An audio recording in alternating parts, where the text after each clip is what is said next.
If you want to become fluent in English this year, you need a plan. My name's Michael. I'm an English communication coach, and it's my goal to help you speak English confidently, clearly, and fluently. In this video, I'm going to tell you why you need a plan when learning English and how you can create one. I'm also going to give you 7 different language learning techniques which you can use to help you improve your English more quickly and efficiently. I know when it comes to learning English, it can seem like there's a lot of information out there. Too much information. It can be really overwhelming and often you don't know where to start. But don't worry, in this video I'm going to be very specific and tell you everything you need to know to create your own custom study plan. Now, before we talk about how to do this, I want to talk about why you need a plan.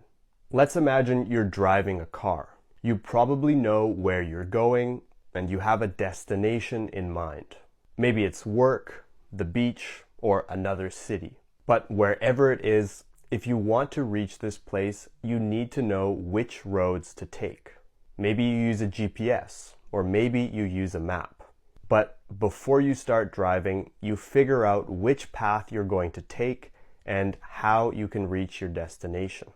Learning English is no different.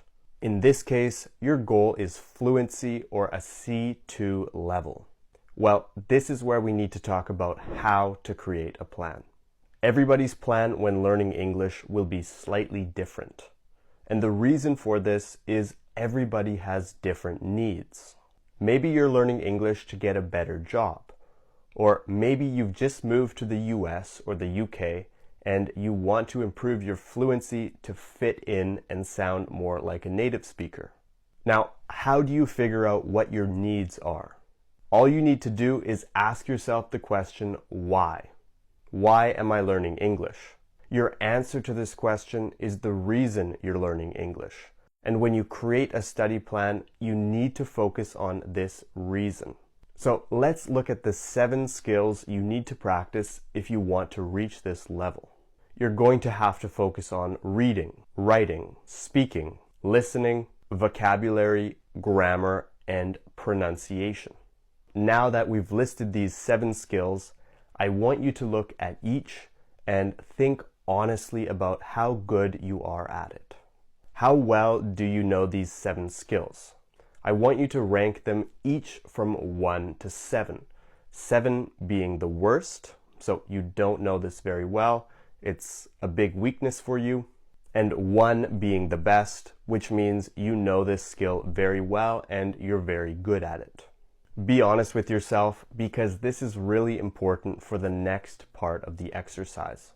Let's say your reading skills aren't that great, but they're also not horrible. You give yourself a 3. Now, let's say writing is actually one of your strongest skills. You're very good at it, so you give yourself a 1. But on the other end, your speaking skills are really not great. You feel nervous and you can't find the right words when you speak. So you give yourself a 7. Maybe your listening isn't that bad. Give yourself a 3. You know you need to expand your vocabulary, so you give yourself a 4. Your grammar and pronunciation are both pretty good, so you give yourself a 2 for both. Now, as I said before, it's really important that you be honest with yourself, because knowing your strengths and weaknesses is really the only way you can actually improve. So now you're probably thinking, Michael, I have these 7 numbers. What's the point of this? What do I do now? Well, this is where the magic happens. I want you to look at this blank schedule. We have 7 days of the week and 7 different rows. Each of those numbers you chose represents how often you're going to practice that skill per week. So you gave yourself a 3 for reading. You could do this on Sunday, Wednesday, and Saturday. Since you're really good at writing, you don't need to practice it that much. You gave yourself a 1, so you need to practice once a week. Let's say you have some time on Monday, so you practice it then. And you have problems speaking, so you gave yourself a 7. This means you need to practice speaking 7 days a week. Once you've filled out this whole chart, it should look something like this. Obviously, yours will look a bit different depending on what skills you need to practice and how much time you have on certain days. For example, if you don't have much time on Monday, you can arrange your schedule so you only practice one skill on Monday, but then practice 4 other skills on a day you have more time. This just gives you a general idea of how to structure your weekly schedule. Now, if you're wondering about how much time to spend a day, you can use this simple formula. Just take how much time you have to spend and divide it by the number of skills you have to practice that day. For example, if you have an hour on Monday and you have to practice writing, reading, speaking, and vocabulary, that means you have to spend 15 minutes on each skill. So pause the video, go fill out that chart, and you will have your weekly study schedule. So now you're probably thinking, okay, I have my schedule and I know which skills I need to practice, but how do I actually practice them? I'm going to give you 7 techniques you can use to practice these skills, but before we get to that, make sure to subscribe to the channel if you're finding this video helpful. And I love hearing from you, so make sure to leave a comment below. You can connect with me on Instagram and TikTok. My username on both is English@the-ready. If you want to learn more about how you can improve your English this year, go to www.englishattheready.com or click the link in the description below.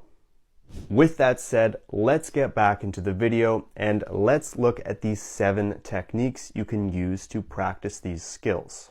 But for each skill, I'm going to give you one technique which you can use to start practicing now. So first of all, how do we practice English reading skills? We have to read, but there are actually 2 types of reading. If you want to improve your reading skills, you need to practice both reading quickly and detailed reading.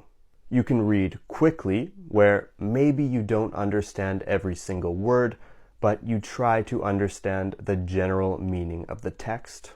And you can also do detailed reading, where you look at every single word and translate the ones you don't understand. Now, what you read depends on your level of English. If you're at A2 or B1, you need to read something a bit simpler without too many difficult words. My number 1 recommendation at this level is Simple Wikipedia. Go to simple.wikipedia.org and there you will find thousands of Wikipedia articles in relatively simple English. Some words will still be a bit difficult, but this is definitely a great starting point. So go check it out, and I'm sure you can find a topic that you're interested in reading about. Once you get to a B2 level or higher, you can really start reading authentic material, which is content written by native speakers for native speakers. You can obviously read books, which are great, but if you're looking for something a bit shorter, I recommend online newspaper articles. The language in these is difficult and it will challenge you, but that's exactly what you need if you want to improve your English quickly. I'll put a link in the description to a couple sites which I think have some very good articles. Now, when it comes to writing, how should you practice this skill? First of all, you should ask yourself, what do you actually need to write in English? For most people, that means emails, letters, or maybe academic writing at school. Once you know what you need to write, think about the context. For example, are you sending an email to your boss asking for a meeting? Or maybe you're writing an application letter for a new job. Once you figure that out, what you need to do is practice writing drafts. Imagine you're writing the real thing, but now you have a bit more time to think about what you want to say, to play around with your word choice, and to structure everything perfectly. So when the time comes to actually write one of those emails or letters in real life, you'll know exactly what to say and you can do it really quickly because you've already practiced. Now, if you want some more information on how you can improve your writing, I'm also going to put a link in the description to a great free tool, so go check that out. And if you haven't already, make sure to subscribe to the channel because I will be talking about writing in future videos. Okay, let's talk a bit about speaking. Speaking might be the easiest thing to practice because all you need to do is to speak with people. If you feel nervous when you speak, that's completely normal and it will eventually go away with practice. Now, what if you don't have anybody to practice speaking with? Well, you can actually speak to yourself. Don't do this in public, but when you're alone, it helps to actually say your thoughts out loud in English. I have personally used this technique when learning German and Italian, and I can tell you it works. Obviously, it's better to find somebody to practice speaking with, but if you can't find anybody, speaking to yourself is a great alternative. When it comes to listening skills, here's one thing you can do to improve. Turn on a British or American movie or TV series and listen to it for 2 minutes without subtitles. Then what I want you to do is listen to those 2 minutes again with subtitles. And I'd even recommend you write the subtitles down so you have a little paragraph you can look at and study. Once you have the words in front of you, listen to those 2 minutes again and follow along with the text. Connect what you hear with what you see. And keep doing this until you understand every word in the text. This exercise will help you because it allows you to hear how native speakers talk and at the same time see what's actually written so you can connect what you hear with what you see. All right, moving on to vocabulary. What can you do to expand your vocabulary in English? Now, I've mentioned that you can read books or news articles, or you can watch TV or movies, but how do you actually remember these new words? So one great way to do this is to keep some sort of diary or notebook. Maybe it's on your phone or on paper, but the point is you have a list of new vocabulary words. Every time you hear or see a new word, write it down and look up the definition, and you can write the word but also the definition in your notebook. When the time comes to practice this vocabulary, you can sit down and repeat every word in the list until you've memorized it. If you can, I'd actually recommend doing this before bedtime because some studies have shown that when you sleep, you're actually improving your memory. All right, moving on to grammar. For some people, grammar is the most boring skill. For other people, it's the most interesting. But it actually doesn't matter what you think of it because grammar is so important to any language and you do have to learn it.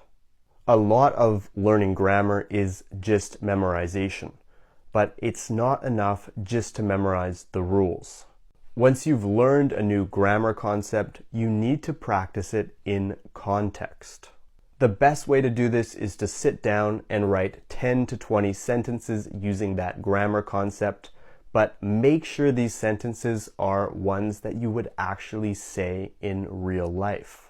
This way you can connect the grammar concept with your real life experiences, which will actually help you memorize them faster. Again, when it comes to the actual grammar concepts, there are so many free resources out there, but I'm going to link a couple in the description below, so go check them out. And lastly, let's talk about pronunciation. Remember how I said you need to create a vocabulary list to memorize? Well, you also need to create a pronunciation list. When you hear words that are new or difficult to pronounce, write these down, and eventually you'll have a pretty long list. Now, it's not enough to only write the words down. You actually have to practice pronouncing them. And you do this by imitating or mimicking someone's pronunciation as many times as you need to until you can say the word perfectly. If you don't have a native speaker to help you, you can go to any translation website and normally they will have a button you can press so you can hear how the word sounds. Obviously, if you have somebody to correct your pronunciation, like a coach, you will see progress more quickly, but you can also try to do this on your own. Okay, I could talk about all these topics for hours, but I don't want to make this video too long today. We've seen why you need a plan, how you can create a plan, and 7 different techniques you can use to practice the 7 language skills. Now you have no excuse not to take action, so get to work and start improving your English today. If you found this video helpful, make sure to leave a like and subscribe to the channel for more videos and lessons about all things English. And if you want to take your English to the next level this year, go to www.englishattheready.com or click the link in the description below. And you can also connect with me on Instagram and TikTok. My username on both is English at the Ready. I'll see you in the next video.